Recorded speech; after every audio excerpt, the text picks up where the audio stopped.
कि किस प्रकार से आदिवासी जल, जंगल और पानी के ऊपर अपनी खेती करके या जंगल से फल फ्रूट लाके कैसे अपना जीवन व्यापन पूर्व में करता था।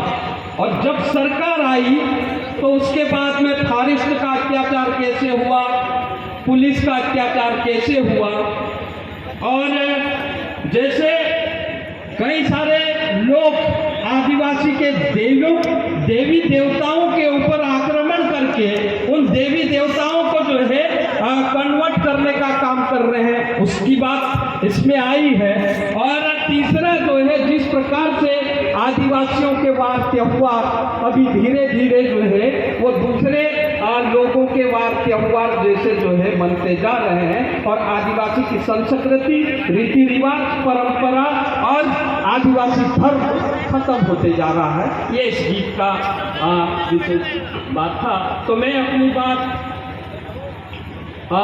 शुरू करता हूँ। जिस प्रकार से हम लोग आज यहाँ पर मिशन युवा नेतृत्व 2023 की तैयारी को लेकर ये सम्मेलन का आयोजन किए हैं, लेकिन उसके पहले जब हमारा देश गुलाम था उस समय भी इस तरह के जो है आयोजन हमारे पूर्वज करते आए हैं। जैसे मैं आपको याद दिलाना चाहता हूँ 1857 की क्रांति की, हमने जो है कार्यक्रम शुरू करने के पूर्व हमारे क्रांतिकारियों के चित्र के ऊपर माल्या अर्पण करने के बाद में कार्यक्रम का शुरुआत किया। मैं उन क्रांतिकारियों के आंदोलन के बारे में आपको बताना चाहता हूं कि जिस प्रकार से 1857 की क्रांति में हमारे क्रांतिकारियों ने लड़ाई किया, लेकिन इतिहास में साथियों 1857 में खून की नदियां बही थी, ये बात जरूर लिखी है, लेकिन वो नदियां कहाँ थी और वो नदी में बहने वाला खून किसका था? तो साथियों वो हमको खोजना पड़ेगा। ये भी हमारी एक लड़ाई है कि वो खून किसका था, आजादी किसने लाई।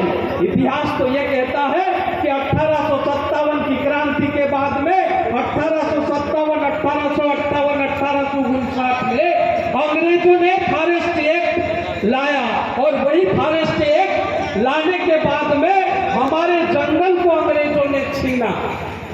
उसके बाद में अंग्रेजों ने जो है हमारे जंगल को छीनने की कोशिश किया, तभी जो है एक बड़ा आंदोलन आदिवासियों और अंग्रेजों के बीच में हुआ।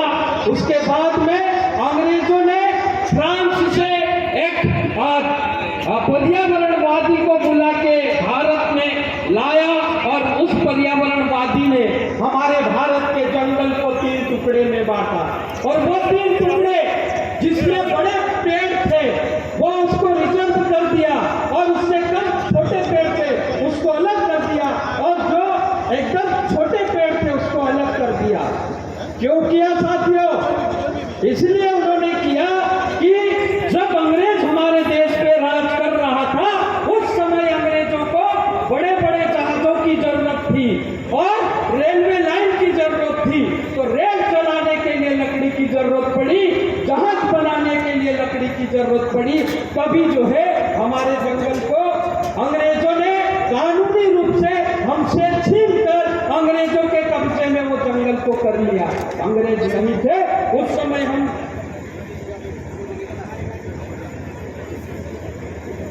तो इसी ढंग से जो है अंग्रेजों ने हमसे जंगल छीना था, हमको गुलाम बनाया।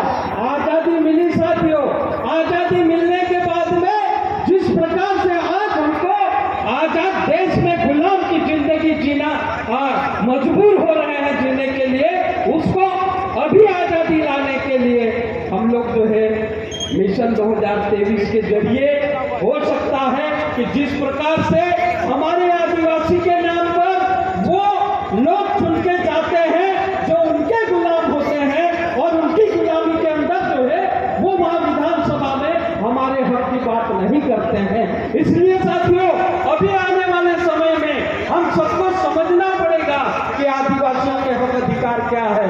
उनके जो है हक अधिकार अगर नहीं मिलते हैं तो लेने के लिए हमको क्या क्या करना पड़ेगा, आंदोलन करना पड़ेगा, चुनाव लड़ना पड़ेगा, विधानसभा में जाना पड़ेगा, लोकसभा में जाना पड़ेगा, तो उसके लिए हमको तैयारी करना पड़ेगा।